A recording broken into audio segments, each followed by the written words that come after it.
Snehalaya silks. இங்கு ஒவ்வொரு புடவையும் ஸ்னேஹா தேர்ந்தெடுத்தது உங்களுக்காக.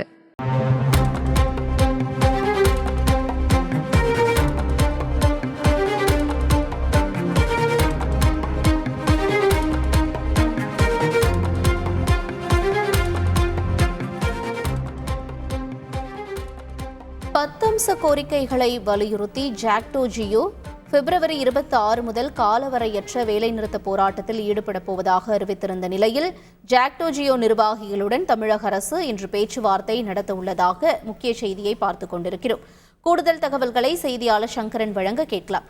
சங்கரன், வணக்கம். தற்பொழுது இந்த பேச்சுவார்த்தையானது எத்தனை மணி அளவில் நடைபெற இருக்கு? யாரெல்லாம் இந்த பேச்சுவார்த்தையில் ஈடுபடுவதற்கான வாய்ப்புகள் இருக்கும்? என்ன நிலவரம்?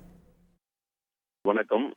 அரசு ஊழியர்கள் ஆசிரியர்களுடைய சங்கங்களின் கூட்டமைப்பான ஜாக்டோ ஜியோ பல்வேறு கோரிக்கைகளை முன்வைத்து கிட்டத்தட்ட ஒரு 10 ஆண்டுகளாக தொடர்ச்சியாக வலியுறுத்தி பல கட்ட போராட்டங்களை நடத்தி வருகிறது.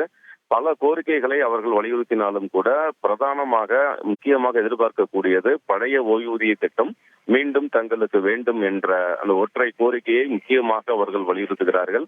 இந்த கோரிக்கையை வலியுறுத்தி தொடர்ச்சியாக பல போராட்டங்களை தற்போது நடத்தி வருகிறார்கள். அதனுடைய வரிசையாக வரக்கூடிய 26ஆம் தேதி காலவரையற்ற வேலைநிறுத்த போராட்டத்தில் ஈடுபட போவதாக அறிவிப்பு வெளியிட்டிருக்கிறார்கள்.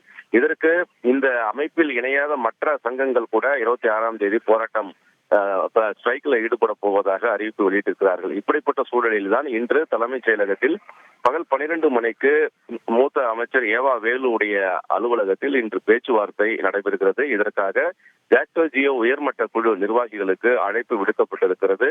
அந்த அமைப்பு சார்பாக 30 பேர் இந்த பேச்சுவார்த்தையில் பங்கேற்கிறார்கள்.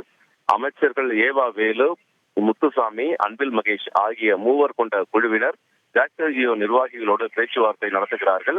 வரக்கூடிய அந்த வேலை நிறுத்த போராட்டத்தை கைவிட வேண்டும் என்ற நோக்கத்தில் தமிழக அரசு இந்த பேச்சுவார்த்தையை அணுகும் என்று எதிர்பார்க்கப்படுகிறது. அதே நேரத்தில் கோரிக்கையை ஏற்க வேண்டும் வலியுறுத்துவது என்ற முடிவோடு ஜாக்டோ ஜியோ நிர்வாகிகள் இந்த பேச்சுவார்த்தையில் பங்கேற்கிறார்கள். எனவே இந்த பேச்சுவார்த்தைக்கு பிறகு இந்த காலவரையற்ற வேலைநிறுத்த போராட்டம் திட்டமிட்டபடி நடைபெறுமா அல்லது வாபஸ் பெறப்படுமா என்பது தெரிய வரும்.